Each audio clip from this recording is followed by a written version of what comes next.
"I got frostbite. I need to warm up," said the Apache woman who could barely speak. But the rancher. Before we dive into the story, don't forget to like the video and tell us in the comments where you're watching from. The cold had settled over the northern Wyoming ridge long before dusk. The kind of winter cold that didn't just sting the skin but pressed into a man's joints and slowed his breathing. The rancher pushed through it with a steady, practiced pace, his boots sinking into the deep snow as he followed the narrow trap line he had walked every day since the season began. He was a man who had grown used to silence, used to the feel of frost on his coat and the long, empty stretches of land where no voices echoed back at him. His name didn't matter to anyone except the clerk at the feed store. Out here, he was simply the rancher, a 38-year-old man who had carved out a quiet existence far from the places that reminded him of what he used to be. Years earlier, he had worked as a scout, riding ahead of soldiers, tracking families who were only trying to survive. He had seen things that made sleep shallow and inconsistent, heard things he didn't talk about, and when orders came down for something he wouldn't take part in, he walked away. He left the uniform behind, bought the small ranch tucked in a fold of the ridge, and tried to build a life where no one asked questions. His mission these days was simple: keep the livestock fed, keep the traps maintained, keep to himself. The storm that afternoon made the world look washed out and narrow. Snow blew sideways across the open stretch near the creek, visibility shrinking until even the outline of his cabin was just a dim blur across the whiteness. He kept moving, rifle strap across his shoulder, gloved hands tucked close to his body. The only sounds were the wind and the crunch of ice beneath his boots. He knelt by the last trap, reset it, then stood and turned toward home. That was when he noticed something out of place near the creek bed, a shape too still, too small, and too sharp against the snow. He stopped. His eyes narrowed. A sense of alertness tightened inside him, the same instinct that had once kept him alive in the field. At first he thought it might be an animal or a discarded hide, but the outline was wrong. Human. Small. Unmoving. He walked toward it quickly, pushing through the drift, and the closer he got the more details emerged. Long dark hair tangled and frozen into stiff strands, bare arms trembling weakly, the edge of a torn deerskin dress half buried in snow. When he reached her, he dropped to one knee. An Apache woman lay curled on her side, barely conscious. Her skin, normally warm bronze, looked pale and strained under the frost settling over her shoulders. The deerskin dress she wore had split across the front seam from cold and pressure, leaving a faint line of cleavage exposed, the edges stiff and cracked. Her collarbone showed a deep bruise, the strap of her dress torn enough that her bruised shoulder was uncovered. Her breathing was uneven and faint, more shallow than someone her age should sound. Her lips moved as if she wanted to say something, but the words came out broken and thin, only a weak exhale of air. She tried to pull the torn dress together with trembling fingers, but her hands shook too badly to control. The rancher felt a sharp jolt of stress rise in his chest. Not panic, but urgency, the kind that demanded immediate action. He had found men frozen on winter trails before. He knew the signs of someone near the edge. She wouldn't last long. He also knew the trouble that came with helping an Apache woman in this territory, but the thought barely crossed his mind before instinct took over. He slid one arm beneath her shoulders and one beneath her knees and lifted her, her weight far lighter than he expected. Her head fell against his chest, her breath rapid and unsteady. She clutched weakly at his coat, not from trust, but from survival instinct. He tightened his hold, pulling her against the warmth of his body as he carried her through the storm. His mind raced, not with doubt, but with calculation. How cold her fingers were, how long she may have been lying there, how fast he needed to get her inside before frostbite or shock set in. He could feel her shivering worsen with each step, the tremors knocking against his ribs. He adjusted her in his arms, shielding her from the wind as best he could. The cabin finally appeared through the thick snow, a dark shape wrapped in blowing drifts. He reached the door, shoved it open with his shoulder, and stepped inside, kicking it closed behind him. The dim light inside the cabin contrasted sharply with the storm outside, the fire low but still burning. He lowered her carefully onto a blanket near the hearth. The warmer air caused a new wave of shaking that rattled through her body, a dangerous sign, but a hopeful one. He stripped off her frozen boots and set them aside, then grabbed thick wool blankets and wrapped them around her shoulders, tucking them tight. She tried to cover the torn chest seam again with her arms, cheeks tightening with embarrassment and fear, but her hands barely moved. He crouched beside her, assessing. Frostbite on the fingers, but not dead. Ankles stiff, but warm enough to save. She stared at him with wide, scared eyes, not understanding who he was or why he was helping her. He could see her trying to read him, her breathing still sharpened by fear and cold. He added wood to the fire until it flared up, filling the cabin with steady orange light. Heat began to spill outward, warming the blanket she lay on. Still not enough. He touched her cheek with the back of his fingers. Skin still too cold. He made the decision before he fully thought it through. He lifted her again and carried her to his own bed, the only one in the room. The mattress held what warmth it had gathered through the day, and he laid her down gently, pulling the blankets up around her. She grabbed his wrist as soon as he tried to step back, her grip weak but desperate. Her eyes were frightened, her breathing fast. "It's all right," he said quietly. His voice was low and steady. He didn't speak much, but when he did, his tone carried weight. "You're safe." She didn't understand the words, but she understood the calm in his voice. Slowly, her grip loosened, though her fingers remained close to his sleeve as if needing to feel he was still there. He sat beside the bed and checked her hand again. Her shivering continued, but the color was returning slowly to her skin. Her eyes tracked every movement he made. Fear was still there, but underneath it he noticed something else: confusion, exhaustion, and a faint glimmer of hope that she didn't know how to process. Her mind, if he guessed right, was probably racing the way a cornered animal's might. Where am I? Who is he? Will he hurt me? Why didn't he leave me in the snow? His own thoughts were steadier, but no less heavy. He didn't know why she was out here alone, why her dress was torn, or what exile or danger had driven her into a winter storm with no food or shelter. But he knew that right now none of that mattered. Keeping her alive mattered. Everything else could come later. As the fire crackled and the snow tapped hard against the cabin roof, the rancher remained seated at the edge of the bed, leaning slightly forward so she could see he wasn't leaving. Her breathing slowed.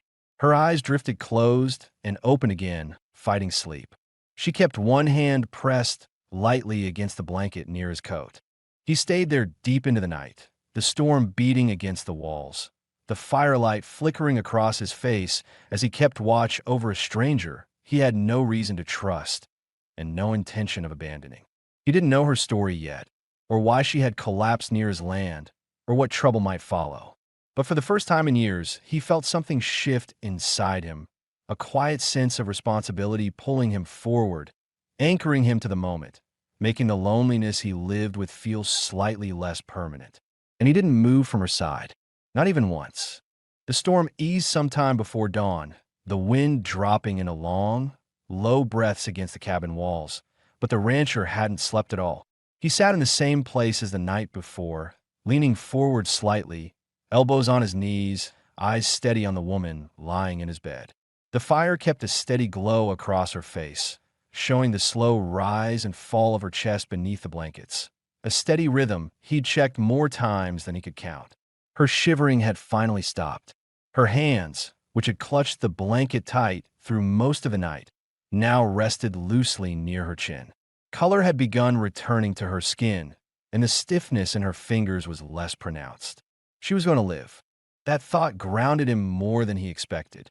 It also left him with a new set of questions, ones he knew anyone listening to a story like this would ask.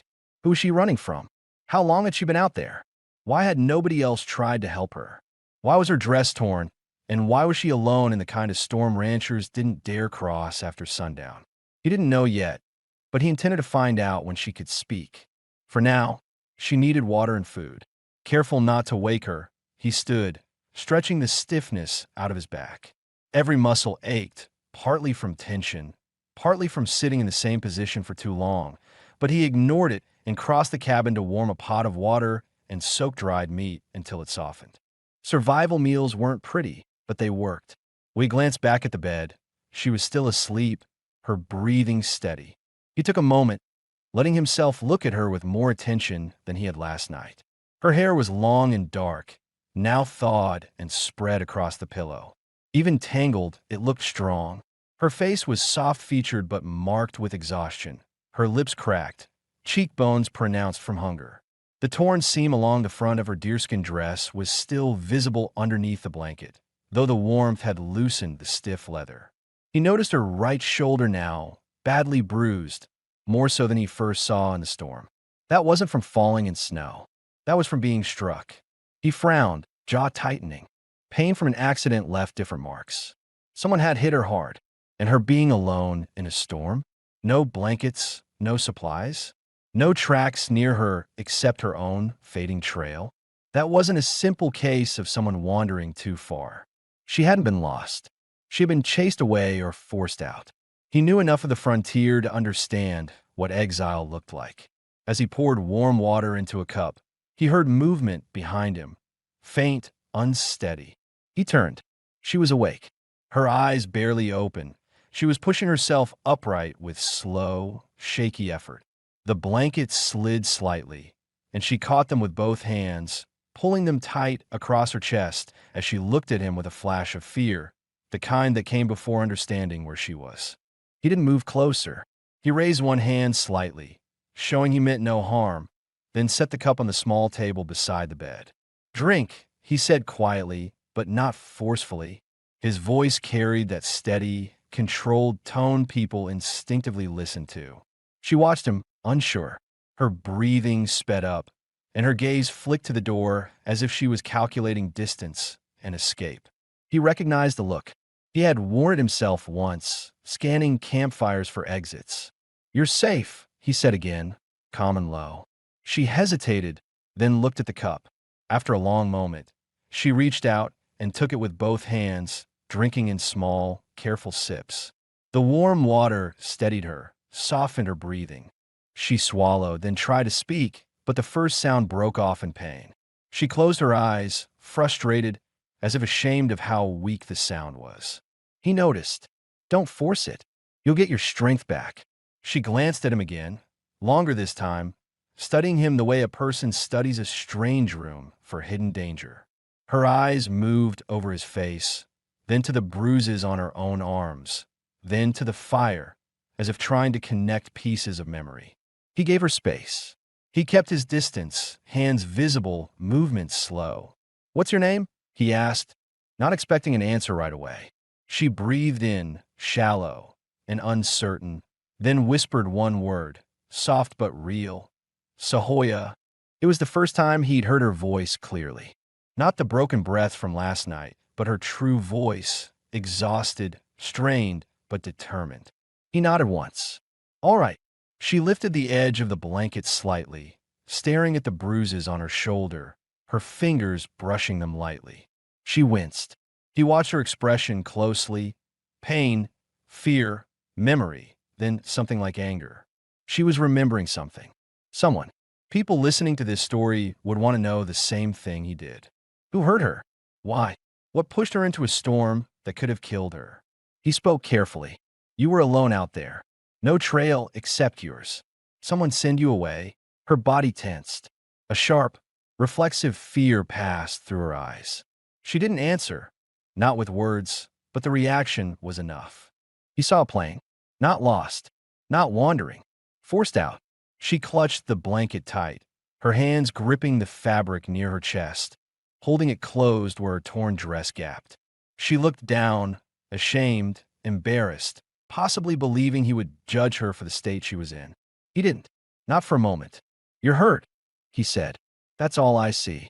She looked up sharply, surprised. The fear in her eyes didn't vanish, but it eased.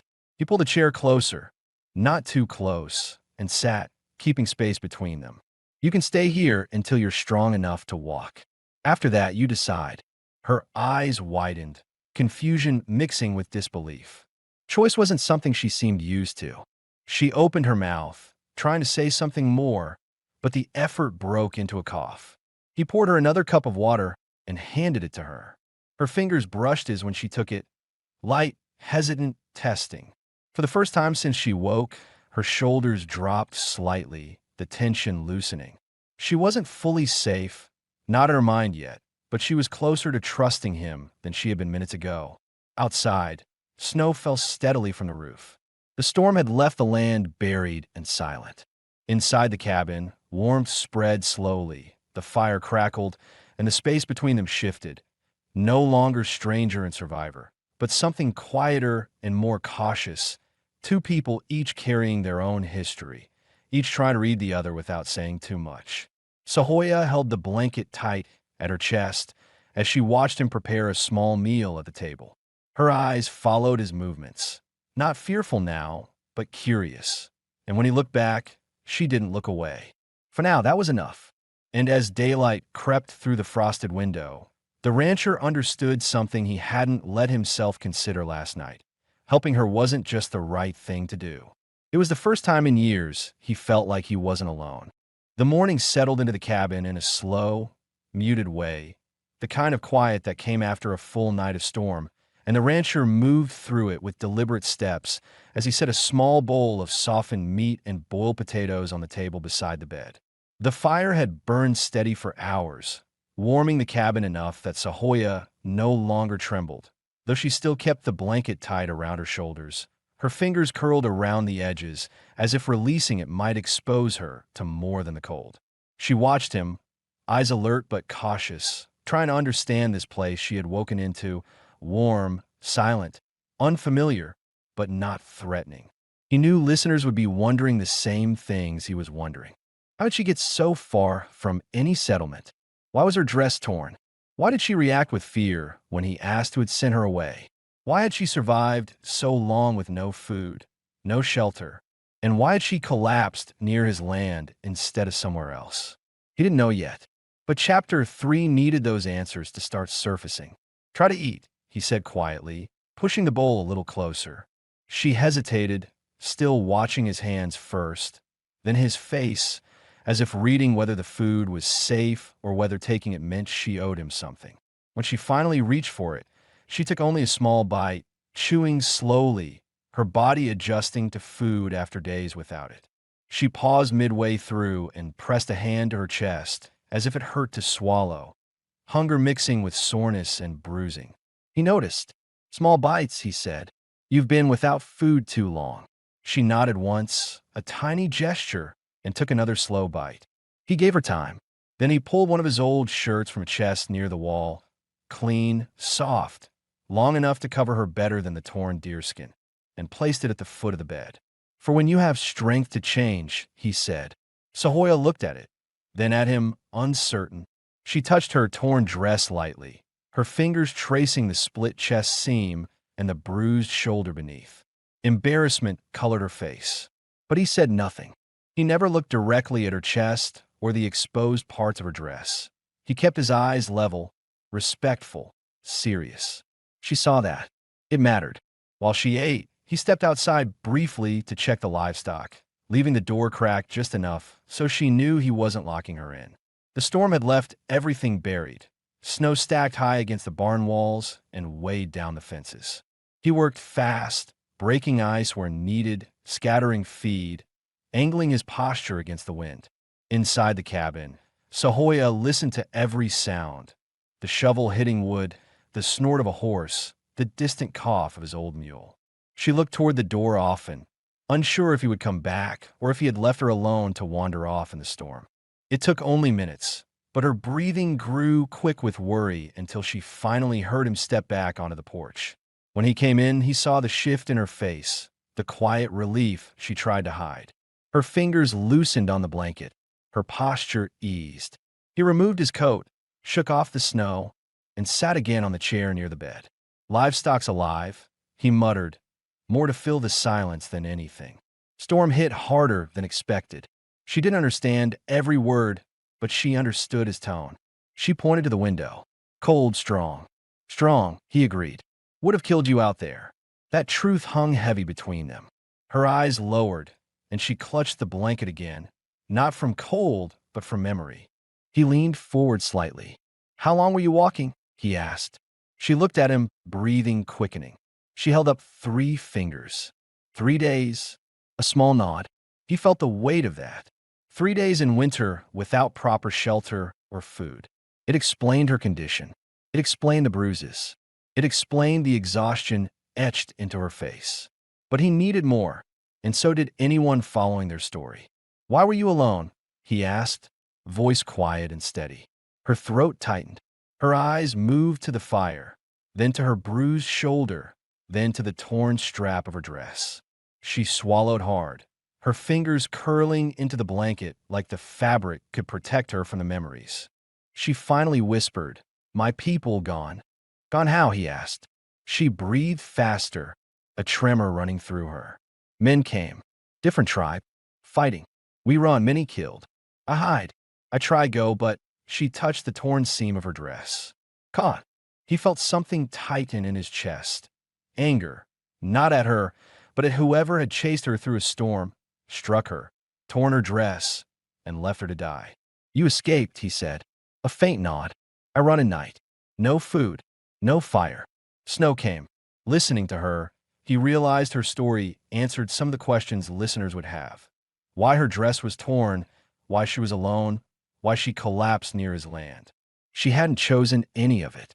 She'd been driven into the storm by violence, survival her only mission. "And you saw my cabin?" he asked. She shook her head. "I walk, no see. Fall." So finding her was coincidence, or luck. She looked at him again, eyes softer now. "I think die." He didn't look away. "Not here." Her lips pressed together, and for the first time since waking she didn't look afraid. Just exhausted, relieved. He stood and gathered some fresh water, a cloth, and a small tin of sal from shelf he rarely touched.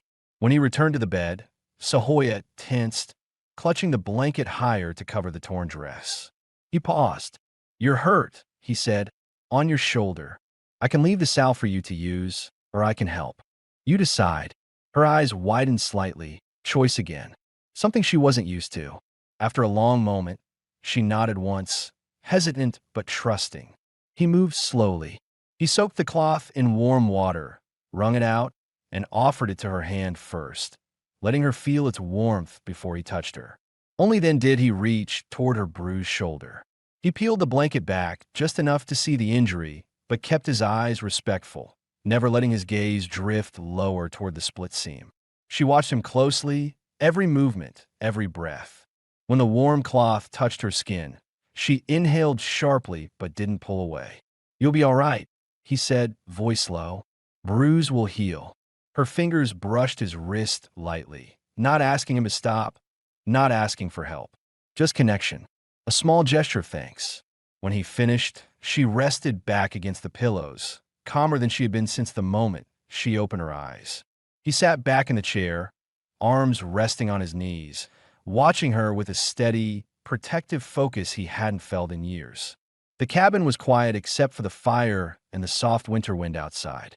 Sahoya looked at him and whispered, "You saved me." He didn't answer right away. He stared into the fire for a moment, wrestling with something inside him. Guilt, responsibility, memory. Finally, he said, "I found you. Saving you, that's on you now."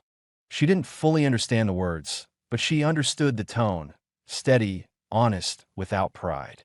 And for the first time, Sahoya rested without fear, her eyes drifting closed not from weakness but from trust. The rancher stayed close, quiet, and alert, watching over her as the morning settled deeper into the cabin, knowing this was no longer just a rescue. It was the beginning of something neither of them had planned for, and something he wasn't sure how to walk away from even if he wanted to. The cabin stayed warm long after morning faded, the fire burning steady as the rancher worked through the quiet hours with careful movements meant not to disturb Sahoya as she rested. She had fallen asleep again after he tended her wounds, her breathing slow and even, her hands tucked under the blanket, close to her chest where the torn dress still needed covering until she was strong enough to change. Every so often her brow tightened, like memories were trying to push through, but she didn't wake in fear the way he expected. She slept the way a person sleeps after days of running, deep, heavy, and without control. While she slept, he fixed things around the cabin, gathering supplies, checking the woodpile, and adding extra blankets where the wind sometimes crept in through the seams of the walls. Listeners might wonder, would anyone come looking for her? Could she bring danger to his door? Why wasn't he more cautious about taking in someone from a different tribe, especially when tensions in the territory were unpredictable? And did he worry about what her presence meant for him? A man who lived alone to avoid trouble? He did worry, quietly, internally, but he didn't regret bringing her into the cabin for a single second. By midday, she stirred again. Her eyes opened slowly, adjusting to the light, and she shifted under the blanket with a faint wince. Her body still hurt, but her strength was returning in small, noticeable ways. When she saw him near the stove warming another pot of water, she didn't flinch or curl away. Instead, she watched him with a calmer expression, still cautious, but no longer expecting danger. He turned, noticing her awake, and spoke with the same quiet steadiness he always used. "You should drink again. You're still dehydrated." She nodded once, and he brought her another cup. This time she drank more confidently, taking small sips and letting the warmth settle inside her. After a moment, she glanced at the folded shirt near her feet. She touched it with 2 fingers, then looked at him, unsure if she was permitted to use it or if doing so would offend him. "It's for you," he said. "Wear it when you're ready." Her eyes softened with gratitude, but also with uncertainty. She looked down at her dress, the torn chest seam, the ripped strap, the bruises exposed just under the blanket. She pressed her lips together, clearly uncomfortable with her appearance. He understood. Anyone listening would too. Shame and vulnerability had a way of leaving marks deeper than bruises. He tried to make it easier. "I'll step outside when you change. Take your time." Relief moved through her shoulders so visibly that he pretended not to notice, not wanting to deepen her embarrassment. He set the shirt within her reach, then stood and pulled his coat from the hook near the door. "I'm going to check the fence line," he said. The storm took down part of it. She looked worried at that, her eyes flicking to the door, then back to him. "You come back?" she asked quietly. Her voice was still fragile but stronger, and the question came from a place deeper than simple curiosity. The last people she knew, her family, her tribe, did not come back. Asking him was her way of measuring safety. He met her gaze without hesitation. "I'll be back before the fire burns down." She studied him for a moment, reading him the way she had the night before, then nodded. He stepped outside into the cold, pulling the door shut behind him, but not fully latching it, so she'd know it wasn't a prison, just shelter. Snow crunched beneath his boots as he walked the perimeter of the homestead, checking broken fence rails and clearing drifts from the barn door. The day was cold, but the sky had cleared. Sunlight hit the snow in a way that made the land bright and sharp. He worked quickly. His thoughts kept drifting back to her. How small she'd looked in his bed, how much bruising she carried, how she'd survived 3 days in the snow without giving up. He didn't know what to make of the feeling sitting in his chest, but it made him hurry more than usual, wanting to return before too much time passed. Inside the cabin, Sahoya had slowly pushed herself upright. She held the blanket tight around her body, trying to balance while she changed. Every movement hurt. Her shoulder burned from the bruise, and the torn dress was stiff and cold, but she managed to slip it off and pull the rancher's shirt over her head. It was too big for her, hanging low on her thighs and swallowing her arms, but it covered her well and softened the shame she'd felt all morning. For the first time since she woke, she didn't have to clutch fabric over her chest.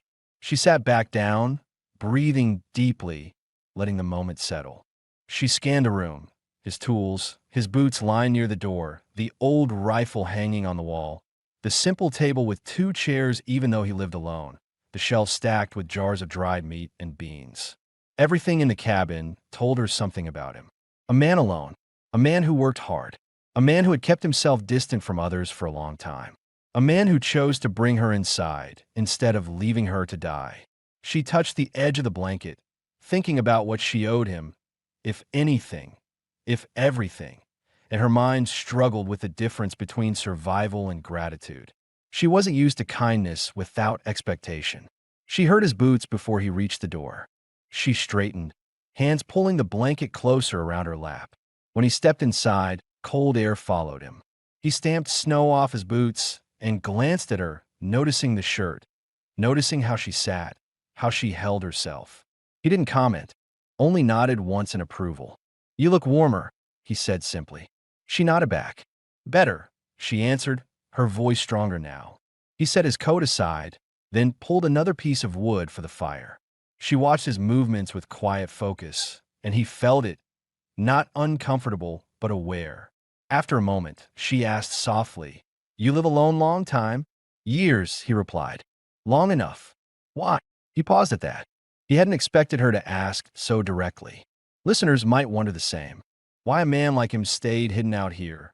Why he avoided towns? Why he didn't talk about his past? He sat across from her, elbows resting on his knees. "I used to work with soldiers," he said plainly. "Scouting, tracking, saw things I didn't want to see again, did things I wish I hadn't. So I left." Sahoya's eyes lowered in a slow, understanding way. "War," she whispered. "Too much of it," he answered. She looked up again, meeting his eyes fully for the first time without fear. "You not like them," she said. "Those men who hurt my people." He held her gaze. "No, I'm not like them." She nodded slowly, accepting that truth in a way that eased something inside both of them. She shifted under the blanket, adjusting her position. Her shoulder hurt, but she fought through it. "Why you help me?" He didn't answer right away. He thought about the moment he found her in the snow, the instinct that told him leaving her wasn't an option. He thought about nights of silence in the cabin, about loneliness so familiar he barely recognized it, about the past that followed him everywhere except here. Finally, he said quietly, because someone should have. Sahoya blinked, absorbing it. It was the simplest explanation and the truest. She whispered, "Thank you." He nodded once. "You're safe here." The fire crackled softly between them, filling the cabin with warmth. The tension in the room had shifted, still cautious, still fragile, but now with trust beginning to thread between them, slow and steady. Outside, snow still covered the land in deep drifts, but inside the small cabin, something new had taken root, something the rancher hadn't expected, and Sahoya had almost given up on entirely.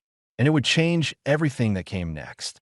The rest of the afternoon passed in a soft, steady quiet, the kind that settled into every corner of the cabin without feeling heavy.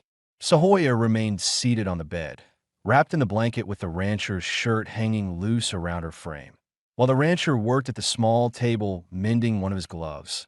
Routine tasks that kept his hands busy, but his attention always half on her. She noticed it. Every time she shifted or winced or looked toward the door, his eyes flicked up, checking on her without saying anything. By this point in the story, listeners would be wondering things that hadn't been addressed. Was she truly safe here? Could the men who attacked her come searching? Did the rancher have anyone in town who might question why a wounded Apache woman was living under his roof? And what did he plan to do with the responsibility of another human life suddenly placed in solitude? Those questions began to unfold naturally as Sahoya regained strength. Late in the afternoon, she tried standing. She moved slowly, one hand gripping the bedpost as she braced herself, the other still holding the blanket against her legs. Her knees wobbled under her weight, and she inhaled sharply, steadying herself. The rancher rose immediately. "Easy," he said, stepping close but stopping far enough not to intrude. "You'll fall like that." She shook her head stubbornly. "I'll walk," she said. Her voice had grown steadier, but the injury and exhaustion lingered in her movements. "You will," he replied. "Just not yet." She looked at him, frustrated, embarrassed, but also determined. She didn't want to be helpless. She didn't want him to see her as weak. He understood that. He had spent years feeling the same way. He stepped a little closer and offered his arm. "Hold on." She hesitated, then placed her hand lightly on his forearm. His skin was warm, his arm steady, and she leaned her weight against him as she tried again. This time her legs held, though her stance was unsteady. She took one slow step, then another, her fingers tightening around his arm as she breathed shallowly through the effort. "You're doing fine," he murmured. She didn't answer, but her grip softened as her confidence grew. She managed a few more steps before fatigue pulled at her, and she swayed slightly. The rancher caught her without grabbing her, just steadying her with one hand at her waist, not pushing, not pulling, simply ensuring she didn't fall. She felt the warmth of his touch through the oversized shirt and paused, breathing hard. "I try again later," she whispered. "Good idea," he said quietly, guiding her back to the edge of the bed. He moved slowly, letting her sit without rushing her. She looked at him then, directly, openly, for the first time without fear or guardedness. "Thank you," she said softly. He didn't respond with words. He simply nodded once and stepped back, giving her space. But inside, something in him shifted, helping her walk, feeling her lean against him, seeing how strong she was despite the injuries. It stirred something he hadn't felt in a long time, something unfamiliar and unsettling but not unwelcome. He pushed it down for now, focusing on what mattered. She needed safety, warmth, and time to heal.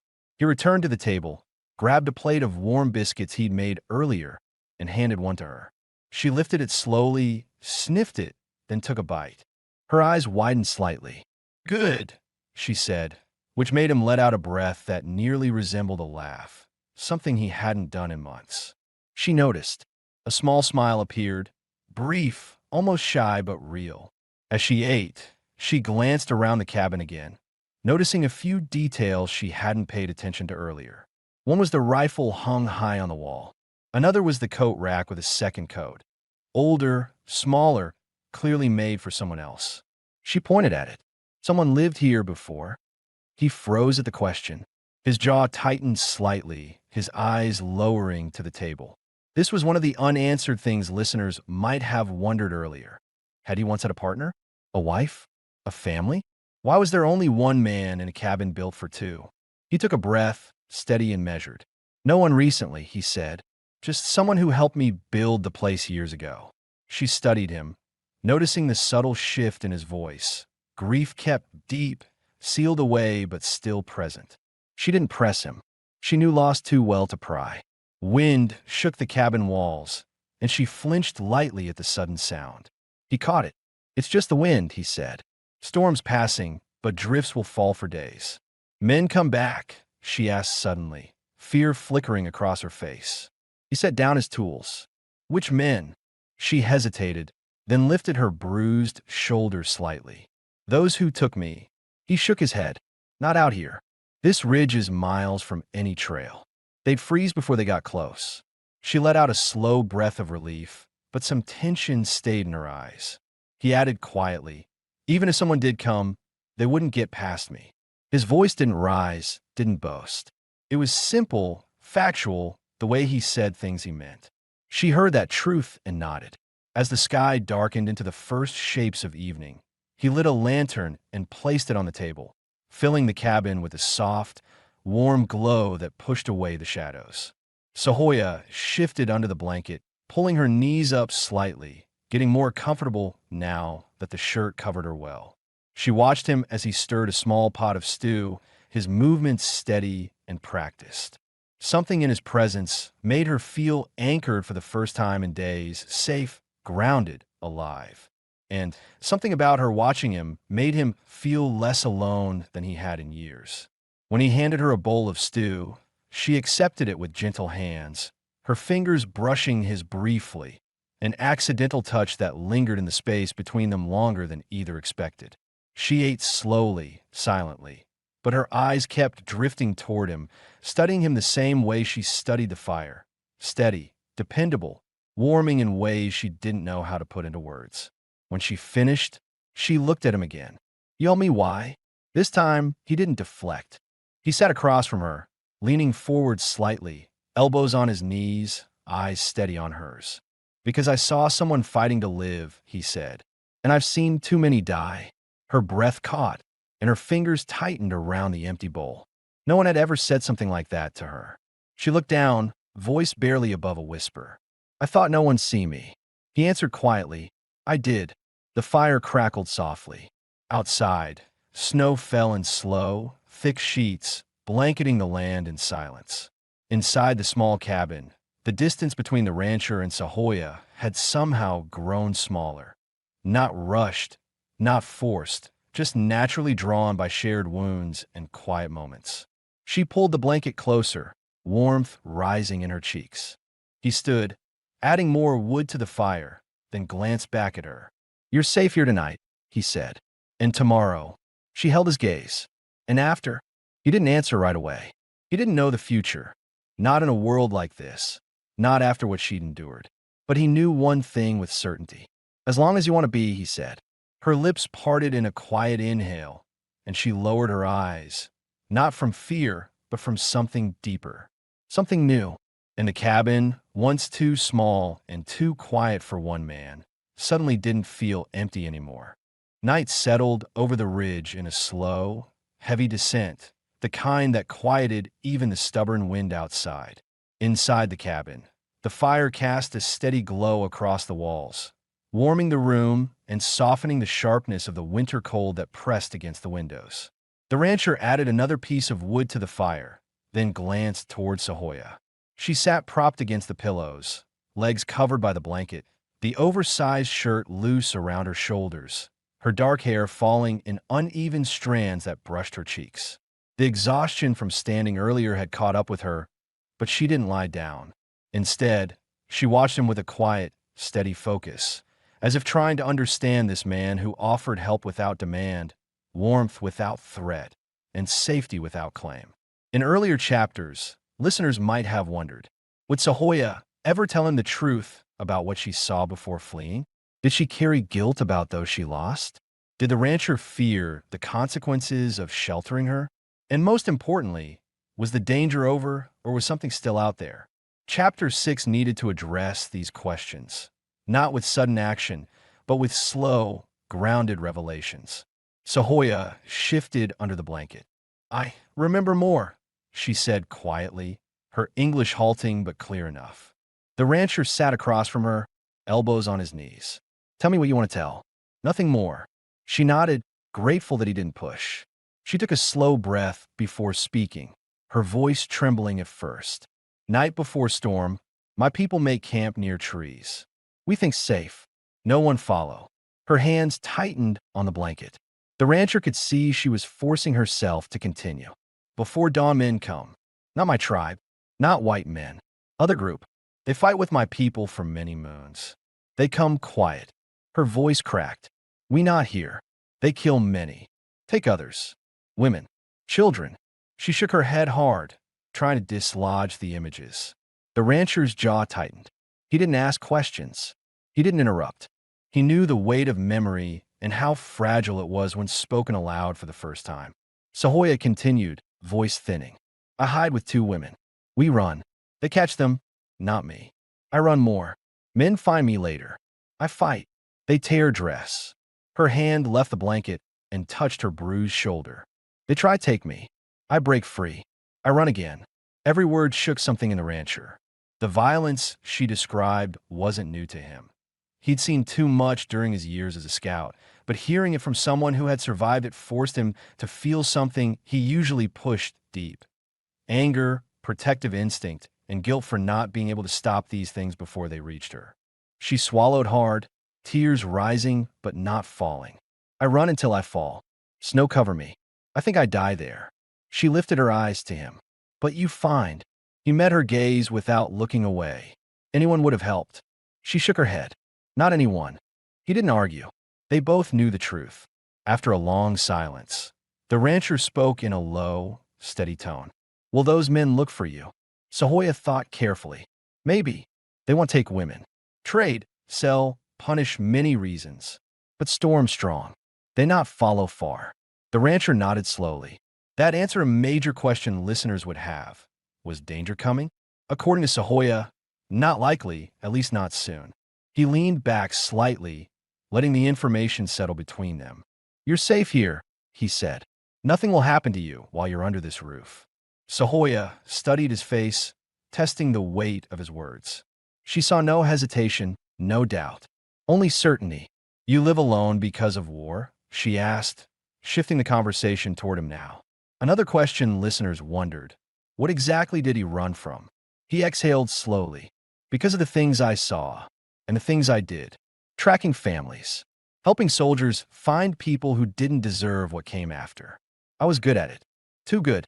His voice hardened slightly. One day I walked away. But walking away doesn't erase what you know. Sahoya listened carefully, reading the heaviness in his voice. You feel shame. He didn't answer at first. The silence in the cabin thickened. Then he nodded once. Enough to keep a man awake for years. She looked at him, not with judgment, but with understanding. You help me now. That make balance. He almost smiled, just barely. I don't think it works that way. For me, she said, it does. For the first time, something in him eased, just a fraction, but enough to feel the difference. He stood, adjusting the lantern slightly before stepping toward the small shelf where he kept supplies. You should sleep more. You're still weak. She nodded, but she didn't lie down yet. Instead, she looked around the cabin again, eyes lingering on the windows, the door, the fire, as if memorizing the space that had become her refuge. You stay close? She asked quietly. Not fearful, just needing reassurance. Right here, he said, taking the chair beside the bed again. She finally lowered herself slowly, pulling the blanket to her chin. Her eyes drifted closed, her breathing settling into a slower rhythm. But just when he thought she was asleep, her hand slipped from beneath the blanket and rested lightly against his arm. Not gripping, not holding, just touching enough to feel his presence. It made him freeze, not from discomfort, but from the unexpected weight of trust placed in that simple gesture. He didn't move. He didn't pull away. Minutes passed. The fire crackled. Snow tapped against the window again. She whispered, eyes still closed. You come back when you go out today? I was afraid you not. He spoke softly, the words honest and instinctive. I'll always come back. Her hand relaxed. Her breathing deepened, and she finally fell into true sleep. The rancher leaned back in the chair, watching her for a long moment. Something had shifted between them. Not spoken, not defined, but real and steady, like the first steps towards something that had been missing from both their lives. Outside, winter still owned the land. Inside, warmth grew, not from the fire alone, but from the quiet, fragile connection forming between two people who had every reason to stay distant, but somehow kept moving closer. And the night felt different, safer, less empty, more like the beginning of something neither of them fully understood yet. Morning light crept across the cabin floor in thin, steady lines, touching Sahoya's face before she opened her eyes.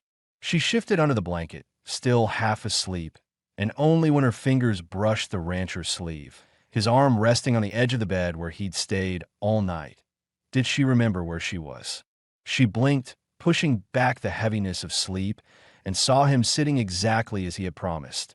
Close, alert, quiet, watching the fire as if guarding it and her at the same time. He turned when she stirred. How do you feel? She inhaled slowly, testing the weight of her limbs. Better. Still weak. Her voice was clearer now. The fever had broken. The bruises still hurt, but her body no longer trembled with cold. Listeners might have wondered whether she would ever regain full strength, whether fever or infection threatened her, or whether her injuries were deeper than they appeared. Chapter 7 made those answers clear. She was healing, slowly but steadily. He poured warm water into a cup and handed it to her. You need to eat again soon. She nodded, sipping, then glanced at the window. Storm stopped. For now, he said. Roads are buried. Won't see anyone up here for days. This answered another unspoken question, whether outsiders, attackers, or soldiers might stumble onto the ridge. They wouldn't.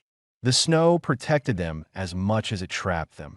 Sahoya shifted slightly, adjusting the oversized shirt around her thighs.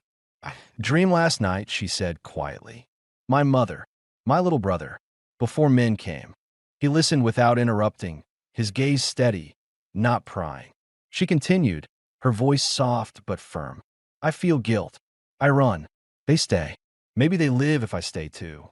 The rancher leaned closer, speaking in a tone that carried weight without harshness. Sometimes running is the only way to survive. It's not a choice, it's instinct. She looked at him, searching his face. You know this feeling? He nodded once. I do.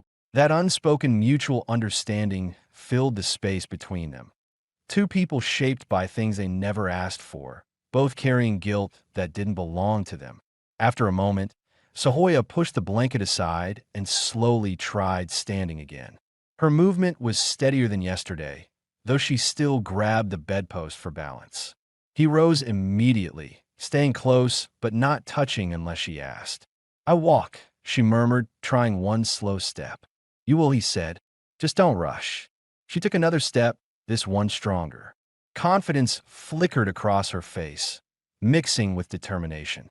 She wanted to move, not just physically but mentally, emotionally. Staying in bed made her feel trapped in memory. Standing made her feel alive again. After a few steps, she wobbled. He reached out, one hand at her waist, steadying her before she fell. She inhaled sharply at the contact, her fingers instinctively gripping his arm. You all right? He asked. Yes, she whispered, though her cheeks warmed. Listeners may have wondered whether their connection was beginning to shift into something deeper, something more than gratitude, more than protection. Chapter 7 planted that seed, clearly without rushing it. He helped her sit at the table instead of the bed, and she rested her hands on the wood surface, as if grounding herself. He placed a bowl of warm stew before her.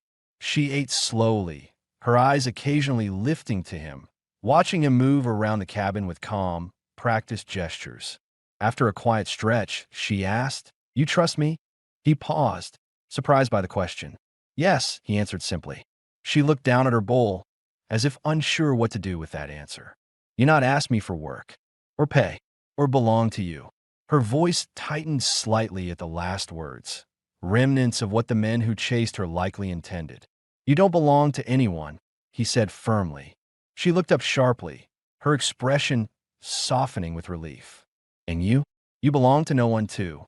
He exhaled slowly. No, not for a long time. Why? She pressed gently.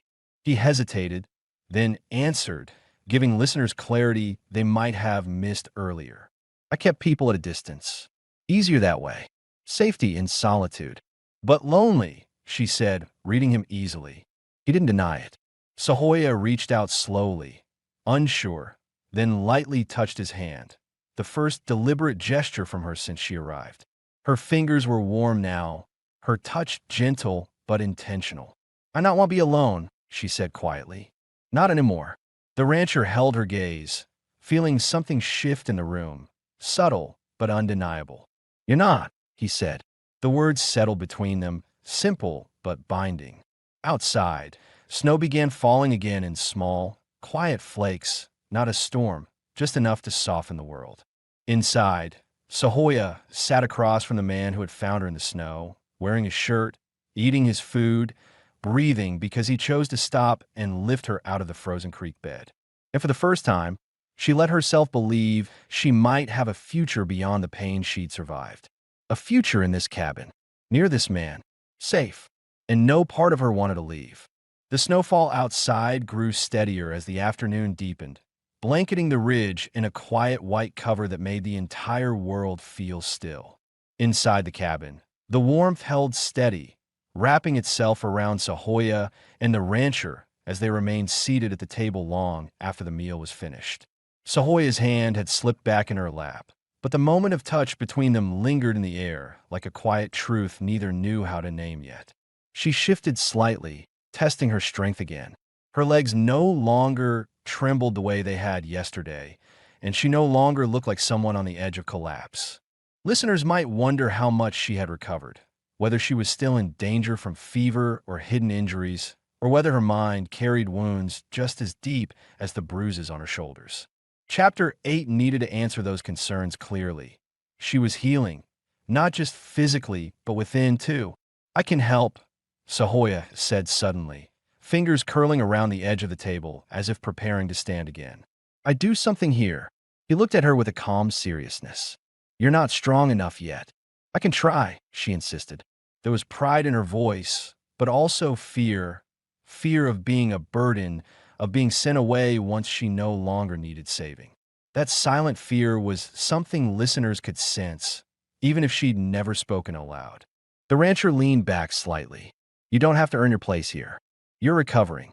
That's the only work you need to do. Her eyes lowered, absorbing that. For a long moment she didn't speak, then whispered, My people, we never stay in one place without giving something back. You already have, he said quietly. She blinked, confused. What I give? He thought for a moment, not wanting to say too much, but not willing to dismiss what she'd brought into his home. Peace, he finally said. It's been a long time since this cabin felt like more than walls.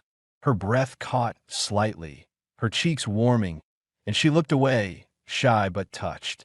To shift her mind into calmer places, he said, Try standing again if you want. I'll be here. She pushed herself up slowly, this time with more confidence. She stood straight, balancing without gripping anything for support. Her legs held, her posture steadied. For the first time since he'd found her in the snow, she looked like someone regaining herself. Listeners might wonder whether she could truly walk on her own now, whether she could leave if she wanted, whether her strength returned enough to protect herself. And her next steps answered that. She walked slowly across the room, the blanket falling slightly from her lap, revealing the oversized shirt brushing her thighs. She paused near the fire and placed a hand on the mantel for a moment, letting the heat warm her face. When she turned back to him, she held herself taller, more sure. You see, she said, I can walk. He nodded. You can, but take it slow. She returned to the table and sat again. Her breathing was a little quicker from the effort, but she didn't seem frightened by it. She seemed proud. He could see that in the subtle lift of her chin. A question had been hanging unspoken since chapter 1. Would she eventually want to leave? Would she feel obligated to go once she regained strength? Sahoya finally addressed it herself. When storm go, when snow melt, she paused, searching for the right words. I stay, if you want. He looked at her with steady eyes. You stay as long as you choose to. This is your home if you want it. Her face softened in a way he hadn't seen yet. A mixture of relief, safety, and a small spark of something deeper. I want, she said simply. She pulled the blanket tighter around her legs, warmth rising in her cheeks again. The rancher didn't comment, didn't push. He simply accepted it, feeling something settle quietly inside him. Something he suspected he would have trouble denying much longer. Outside, the wind shifted direction, tapping lightly against the window. Sahoya's eyes flicked toward the sound, and for the first time she didn't tense. She simply listened. It sounds soft today, she murmured. It does, he agreed. Storms moving east. Then no men come, she said. He studied her face. You're still afraid they might? She hesitated, then nodded. They cruel. They follow women. But storms stop them. Maybe too far now. Even if they weren't, he answered, they won't get past me. His tone wasn't loud or proud, just firm, grounded, real. The way a man speaks only when he means every word. Sahoya looked at him long and quietly. You strong man, she said. Not like ones who take. He shook his head slightly. Strength isn't about hurting people. She considered this carefully. Then what'd it mean for you? He answered without thinking, his voice low. Doing what's right, even when no one's watching. She absorbed that slowly, deeply, as if it was something she had never heard before. In her world, strength was often shown through force. His version was new to her, but it made sense in a way that eased her heart. She reached across the table again, hesitating before touching his hand. Not by accident this time, but deliberately. Her fingertips rested lightly against his knuckles, warm and soft. Then you strong, she said. He didn't pull away. He didn't move at all. He simply let her touch stay there, grounded and steady, the firelight warming both of their faces as silence settled around them. Comfortable now, not fearful. Outside, the snow continued to fall. Inside, the distance between them felt smaller than ever. And for the first time, it wasn't just survival that held Sahoya in the cabin. It was choice. It was trust. And it was the beginning of something that neither of them could deny anymore. The next morning arrived with a thin line of pale sunlight stretching across the ridge, turning the snow outside into a soft, shimmering surface. Inside the cabin, the fire had burned low but still held enough heat to keep the room warm. Sahoya woke slowly, stretching her legs beneath the blanket before sitting up. She felt different today, stronger, clearer, no longer afraid that her body would fail her. The bruises still hurt, but they no longer controlled her movements. The rancher was at the stove, stirring a pot of oats. When he heard her shift, he turned, taking in the way she sat upright without bracing herself. "You're improving fast," he said. "I feel alive," Sahoya answered, her voice steady. Listeners might have wondered one last set of questions before the story closed. Would Danger ever return? Would she choose to stay permanently? Would he let her? And what future could two people from such different worlds possibly share? Chapter 9 needed to resolve these clearly, with no questions left hanging. She pulled the blanket tighter around her legs and stood, her movements slow but controlled. She walked toward him without needing support, her bare feet light on the wooden floor. He watched her carefully, not hovering but ready if she stumbled. She didn't. "You walk better than me on some days," he said, a faint hint of humor in his tone. She smiled, small but real. "I'm strong again." He handed her a bowl. "Eat first. Then we'll talk." She nodded and sat at the table. As she ate, she watched him through the rising steam. He didn't push her with questions, didn't rush. But she knew they had reached a moment where choices needed to be spoken. "I want to know something," she said. "If those men, if they look for me someday, what you do?" He didn't look surprised. He had expected this. "I'd deal with it," he said plainly. "They won't take you. Not from here. Not ever." "You're not afraid?" she asked. "A long time ago, I was afraid of everything," he admitted. "What I'd done, who I'd become, what people thought. I'm not afraid now." His voice carried a grounded, final certainty, enough to answer any listener wondering about future danger. Sahoya took a slow breath. "Then I stay. I choose stay here with you." Her words were quiet but confident, spoken with the weight of someone who understood her own choice fully. He sat across from her, meeting her eyes. "You're welcome here as long as you want. This place, it hasn't felt like a home in years. You changed that." She felt warmth rise in her chest, different from fire, different from relief. Something she hadn't expected to feel toward anyone again. She reached across the table and rested her hand over his. He didn't move away. Their fingers slowly intertwined, both hesitant and certain at the same time. "You saved my life," she whispered. He shook his head slightly. "You saved your own. I just helped you finish." The moment settled in the cabin like a quiet shift in the foundation, solid, lasting. She stood again and walked toward the door, opening it just enough for cold air to slip in. The world outside was bright and clean, the last of the storm gone. She looked at the ridge with a calm that hadn't been in her eyes before. "No tracks," she said, scanning the snow. "No danger." He stood beside her, close enough that their shoulders brushed lightly. "This land's quiet. Always has been. We can keep it that way." She asked, turning to look at him. "If you want it that way." Sahoya stepped closer, her hand finding his chest, fingers curling into the fabric of his shirt. "I want stay. Want help. Want life here." The rancher placed his hand gently on her waist, steady, respectful, but meaningful. For the first time, neither of them hesitated. He leaned down, slowly, giving her every chance to pull away. She didn't. Their lips met in a quiet, careful kiss. No rush, no desperation, just the soft, warm promise of two people choosing each other after surviving everything that tried to break them. When they parted, she leaned her forehead against his chest, breath warm against him. His hand stayed at her waist, steady and grounding. "We make new life," she said softly. "Together." "We do," he answered. And just like that, the story found its ending, not dramatic, not uncertain, but solid and hopeful. Inside the cabin, two people who had spent years alone now stood side by side. Outside, the ridge was quiet, peaceful, untouched by violence or fear. No men followed. No danger approached. No ghosts of the past returned. The storm had passed, both outside and inside their lives. And deep in the Wyoming winter, a rancher and an Apache woman chose to build a future, not out of desperation, not out of survival alone, but out of trust, warmth, and the simple, quiet decision to stay with each other.